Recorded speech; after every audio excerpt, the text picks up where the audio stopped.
സ്നേഹമുള്ളവരെ, information video ഒരു അറിയിപ്പ് മാത്രമാണ്. ഈ ഒരു സ്റ്റാൻഡിനെ കുറിച്ചാണ്, ഈ സ്റ്റാൻഡിന്റെ ക്വാളിറ്റി, ബലം എന്നിവയെ കുറിച്ചാണ് സംസാരിക്കുന്നത്. ഇതിന്റെ ഉപയോഗം സ്റ്റാൻഡിൽ ഇങ്ങനെ വെച്ച് ഉപയോഗത്തിന് ഇങ്ങനെ കണക്ട് ചെയ്തിട്ട് ടേബിൾ, അയൺ ടേബിളായിട്ട് ഉപയോഗിക്കാൻ മാത്രമുള്ള ഒരു സ്റ്റാൻഡാണിത്. ഇങ്ങനെ വെച്ചു. അതിനുശേഷം നമുക്ക് എവിടേക്കെങ്കിലും വെക്കാം. അതിനുശേഷം ഇതിന് മുകളിലൊരു വിരി ഇടണം. കാരണം ഇത് അല്ലെങ്കിൽ ഹീറ്റ് കൂടുമ്പോൾ ഒരുങ്ങാൻ സാധ്യതയുണ്ട്.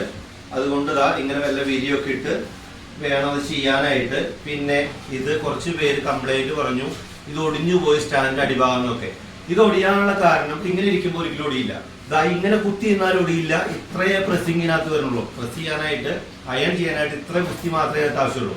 പിന്നെ ഒടിയണ ഒരു ഭാഗം ചില കുട്ടികളുള്ള വീടാണെങ്കിൽ അവർ കയറി കിടക്കാൻ നോക്കും, ചിലവർ ഇരിക്കാൻ നോക്കും, ചിലവർ ഇതിനകത്ത് കുറെ ഭാരം കയറ്റിയിരിക്കും. അങ്ങനെ വരുമ്പോൾ ഇത് ഒടിയാൻ സാധ്യതയുണ്ട്. അപ്പോൾ ഈ ഇൻഫർമേഷൻ ഇത് നല്ലൊരു ഉപയോഗമുള്ള സാധനമാണ്. ഇത് അത്യാവശ്യം ക്വാളിറ്റി ഉള്ളത് തന്നെയാണ്. ഇത് ഒടിയേണ്ട കാരണം എങ്ങനെയാണ് വരിക, അല്ലാണ്ട് ഇത് ഒടിയില്ല.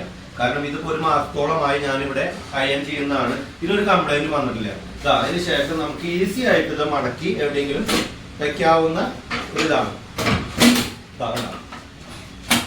ഇതിന്റെ ഉപയോഗം. പിന്നെ കുറച്ച് പേര് പറയണത് എവിടെ ഒടിഞ്ഞു ഇവിടെ വളഞ്ഞതൊക്കെ പറഞ്ഞ് ഞാൻ കണ്ടിരുന്നു. അത് വേറെ എന്തെങ്കിലും രീതിയിൽ ഒടിഞ്ഞതായിരിക്കും, അല്ലാണ്ട് അയൺ ചെയ്യുന്ന പ്രോസസ്സിംഗിൽ ഒരിക്കലും തന്നെ ഇരുന്നിട്ടൊന്നും ഒടിയില്ല.